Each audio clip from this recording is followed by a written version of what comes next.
There we go. All right, I can use technology. That's awesome.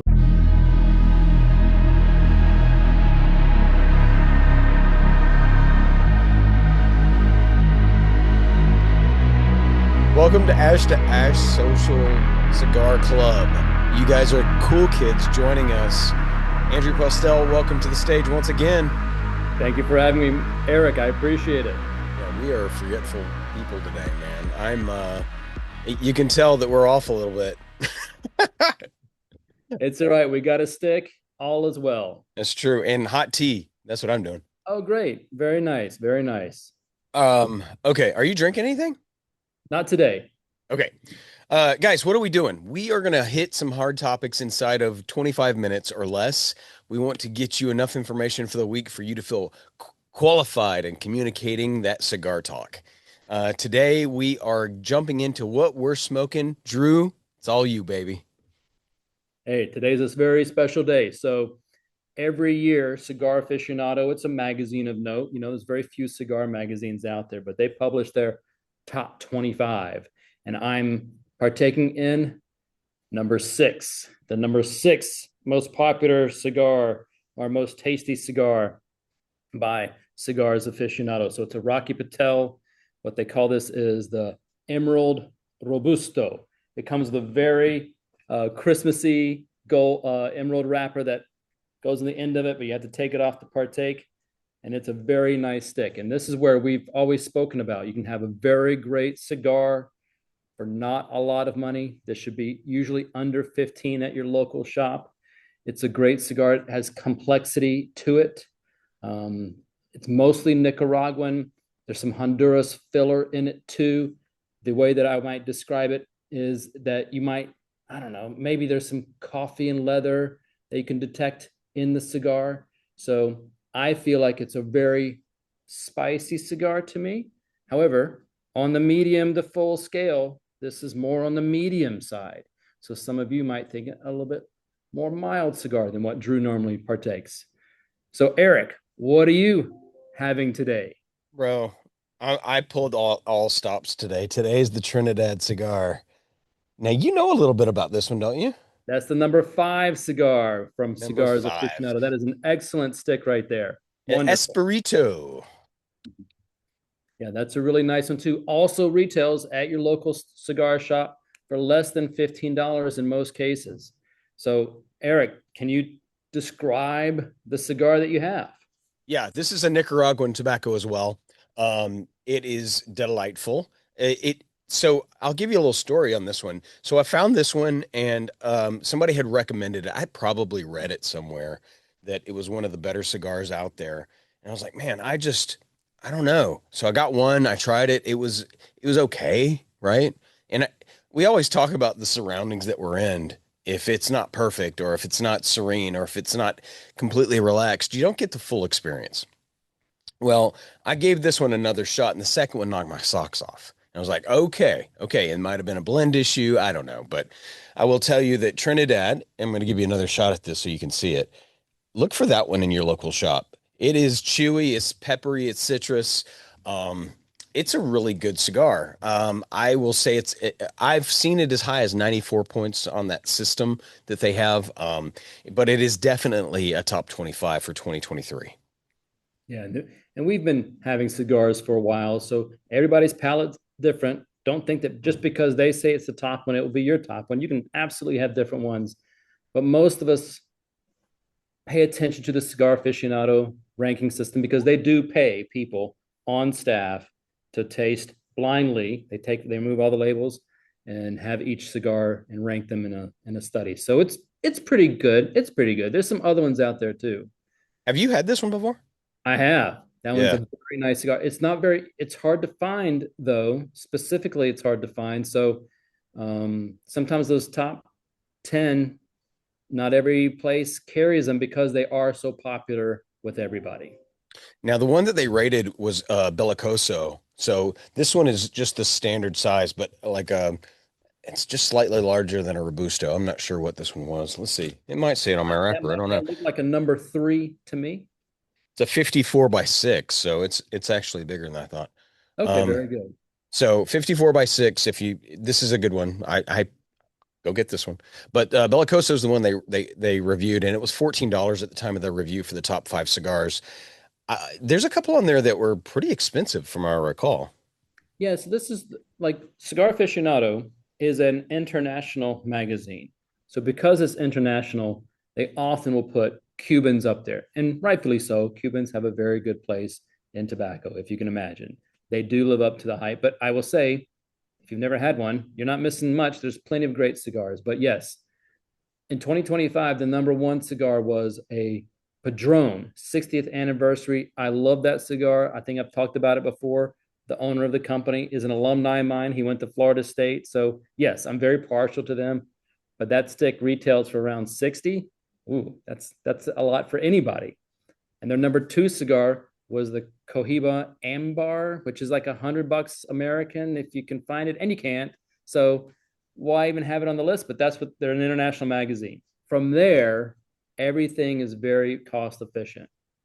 So there's this I one that I've not had on there, Eric. I don't know if you've ever had it, the Tatuaje Black Petite. I It, have. oh, I you have have. had that one.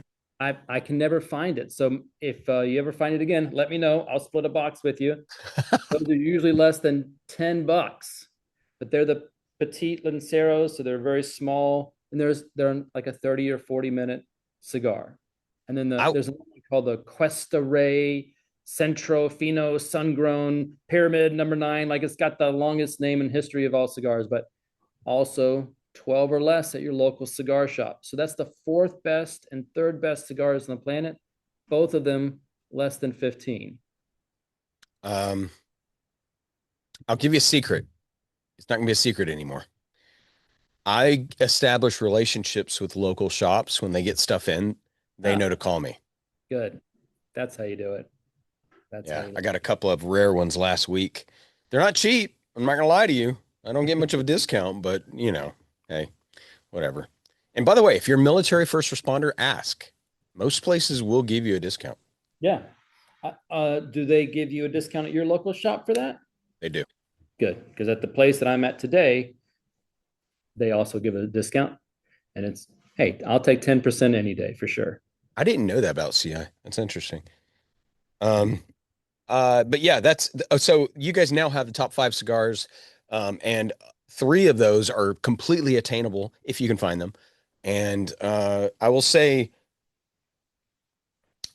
Tatuaje is probably one of my favorites. Very good. Oh, and Eric, they've got the top six, so don't forget Rocky Patel Emerald. This is the sixth best one on that list. That's a good one. I've had that one too. That's and we'll awesome. and we'll go. We'll have some other ones that are in the top 25. I think we may have already had one or two already, but we'll make sure and make note of it the next time we partake in them. But we try to always be cost sensitive, and these are really great sticks for a nice price. All this knowledge of understanding where rankings come from, where do you get your knowledge about the rankings?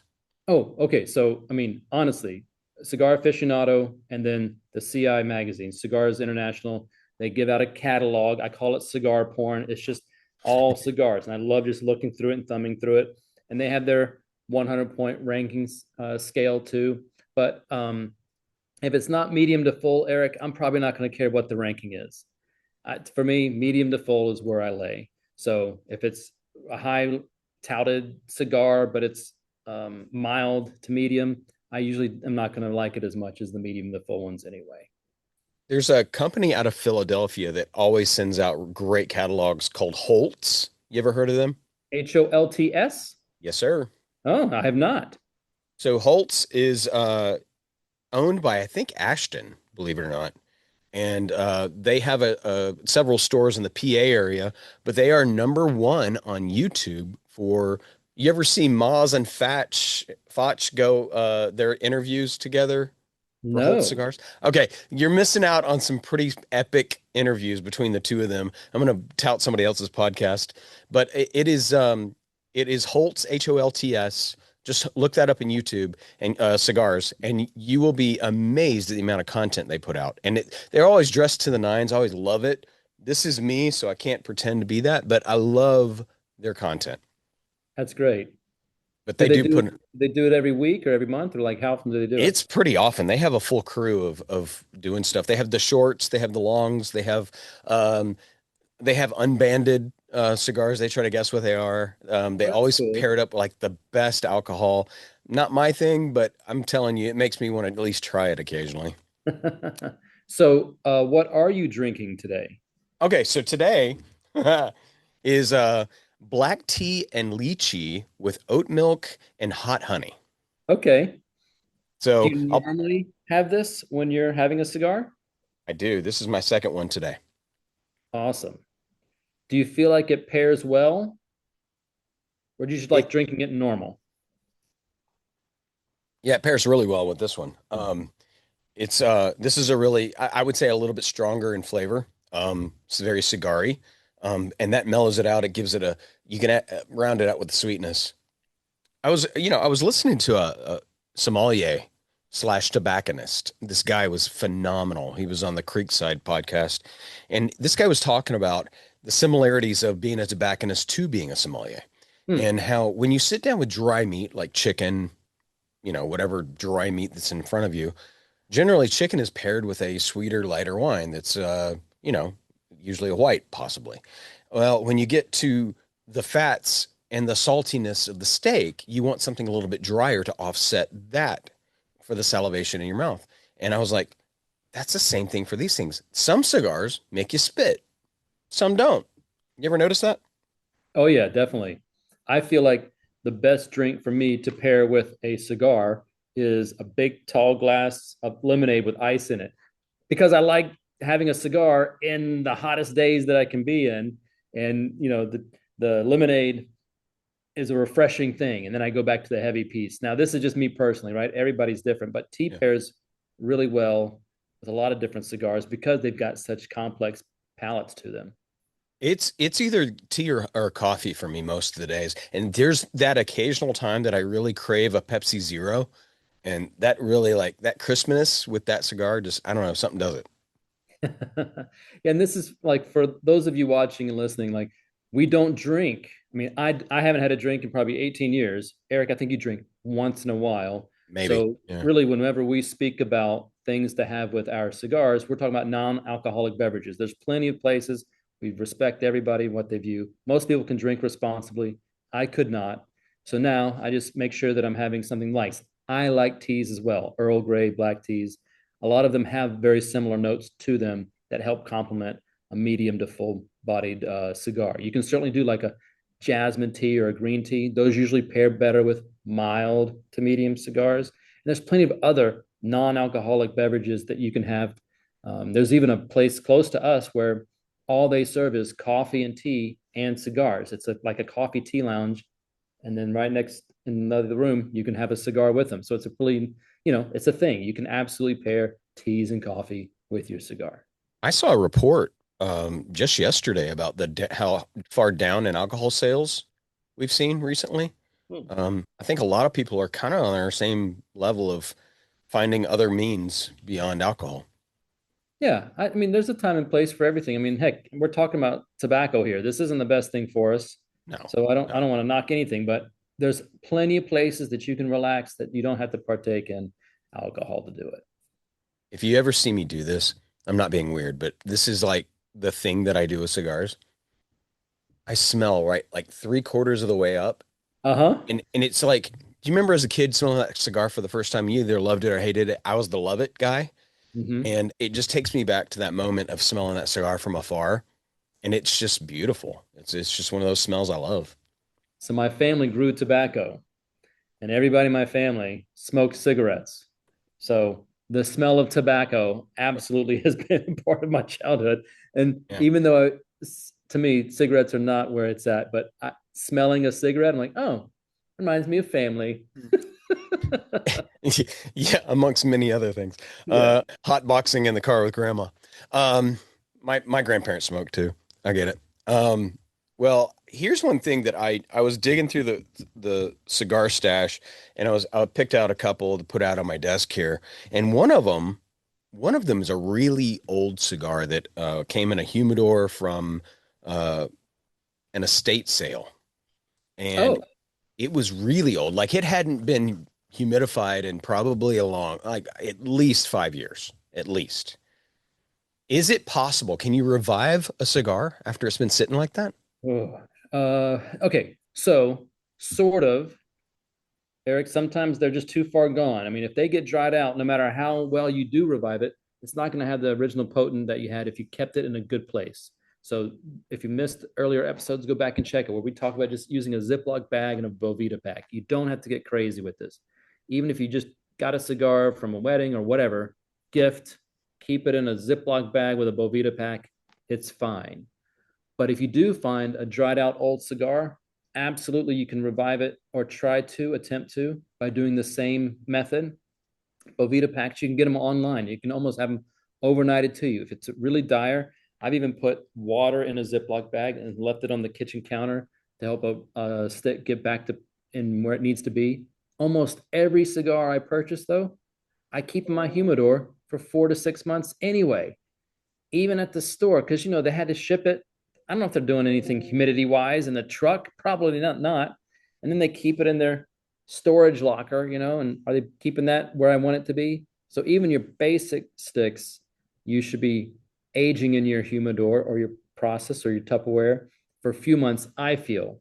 If the outside tobacco is split and cracked and it's flaking off, I might tell you that that one might be too far gone. If you're smoking it and it's just falling apart on you, don't do it. Just go get another one. Or if God forbid you ever see one with holes in it, that means some bugs have gotten in it. Don't revive that one. Yeah, Just don't smoke toss the it. bugs. That's right. Or if it's mold, if it got some mold on it. Now sometimes they've got discoloration, but that's different. But if it has mold on it, don't even worry about it. Just start over and get something that's good. Now, I will say that also to add to your mental list here, if you see what they call plume, have you seen that? Mhm. Yeah, it's mold. There's no way Yeah. to spin it. It's mold. So toss it. Just toss it. Yeah. Yeah. Remember, there's plenty of great cigars that are inexpensive that we can have and not risking taking in something that we don't want to have in our bodies. Yeah, yeah, that is a carcinogen like no other. So don't do that. But the majority that I've not seen plume, but maybe once, and it was just over humidified. Oh gosh, I've been to other countries where they've got these cigar places that all the cigars are not worth buying. It gets gnarly out there. So thankfully, we're in a country where we can go to a store or at least order them in a reasonable place to come to us in a clean way. The wrappers that they come in, those are a good thing. Those are for our protection. Well, that brings up a really good point, though. If we're talking about places to go, what would you say is a good cigar lounge then? Well, you and I, we're spoiled. We're in the Dallas Fort Worth area. We have lots of different choices here. So some people don't have that as a choice. You just kind of have to go with you can take, right? But if you do have some selections, or if you're visiting a city, I like to go to a cigar lounge in the city that I'm visiting. I definitely try to look for something that's got nice, comfy chairs and a big space. There's a couple of cigar places that I've been to where it's the humidor and one or two chairs. They're fine, but if I have a choice where it's got a large area to congregate in with lots of nice chairs and ashtrays, the TVs to me are not necessary. A lot of them have it. But I like to hang out, maybe be on my phone, read a magazine, somewhere that I can relax and enjoy myself, somewhere that's inviting. That's what I would tell people to look for in a good cigar lounge. You know, you go to these really nice, I don't know if you've been to any of these, and guys listening, I hope you have. You've experienced a really nice hotel or, um, you know, I off the top of my head, there's plenty. There's Four Seasons, there's all kinds out there. And their number one thing is to hire people that have the gift of hospitality. And I will tell you, not every cigar lounge that I go to has that gift. Usually it's either really small and there's pockets of cliques inside of the lounge that you kind of have to get in the conversation somehow. And if you are a good conversationalist or an extrovert, you can do that. But if you're not, there's that part of hospitality that they'll step in and help you feel welcome where you're at. I will say there's still room for improvement on most places that I see, but for that hospitality. Sure. These are just local mom and pop stops, right? They're just as good as they can be. And a lot of them, they're like one cigar from going under. That's why we always want to support Oof. them. Like some of That's them, yeah, they that's just a love. good that's a really good point for us to support those. Like if we enjoy those lounges, if we're not creating one, we need one, right? Yeah. And even though I've got one, I'm at Cattleman's probably once a week. Oh, cool. That's Yeah. great. Yeah. Yeah. Support them as best as you can if you've got one local to you. And if you don't, create a nice space for yourself to relax and have one. The whole idea here is that this forces you to unwind for 45 minutes to an hour and a half, unplug, get out of your home a little bit, be in the backyard, like whatever you can do to just separate yourself and relax for a little while. Well, I'm thoroughly enjoying this cigar. How is yours so far? Oh, okay. So honestly, I'm having a little bit of trouble with mine. It's not wrapped very tightly. So my draw is not where I want it to be. I like a big fat draw whenever I have a cigar. So sometimes, and I have been told Rocky Patel is a little, they have a reputation of some cigars being wrapped a little bit looser than others. And it seems like I just have one that's wrapped a little bit looser. And this is Yeah. supposed to be a box press too, Eric. So um, it's supposed to be tighter and it's not quite there, but it's still great flavors. It's still great flavors. It's not quite the right draw. And here we are.